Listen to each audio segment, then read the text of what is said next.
CBSE ने हाल ही में एक सर्कुलर जारी किया था जिसमें कहा गया कि 2026 से 27 सत्र के कक्षा 9 के छात्रों को 3 भाषाएं पढ़नी होंगी।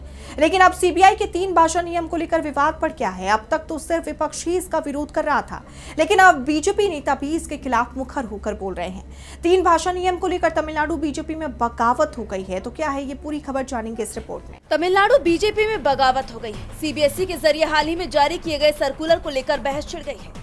सीबीएसई के 3 भाषा नियम को लेकर बीजेपी में भी आवाज उठने लगी है। अभी तक तो सिर्फ विपक्ष हमलावर था, लेकिन अब बीजेपी नेता भी विपक्ष का समर्थन करते दिखाई दे रही हैं। बीजेपी नेता के अन्नामलाई ने केंद्र सरकार पर तीखा वार किया है।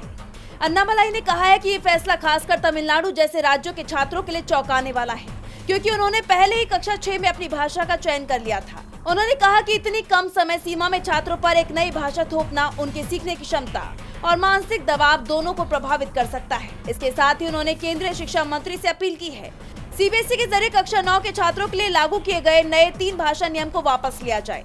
बता दें कि हाल ही में सीबीएसई ने एक नोटिफिकेशन जारी किया था जिसमें कहा गया था कि शैक्षणिक सत्र 2026-27 से कक्षा 9 के छात्रों के लिए तीसरी भाषा पढ़ना अनिवार्य होगा, जिसमें 2 भारतीय भाषाएं होनी चाहिए। ये फैसला पहले तय समय सीमा 2029 से 30 से पहले लागू किया जा रहा है, लेकिन इस फैसले ने कई राज्यों की चिंता बढ़ा दी है। ऐसे में अन्नामलाई ने शिक्षा मंत्रालय से इस नोटिफिकेशन को तुरंत वापस लेने की मांग की है।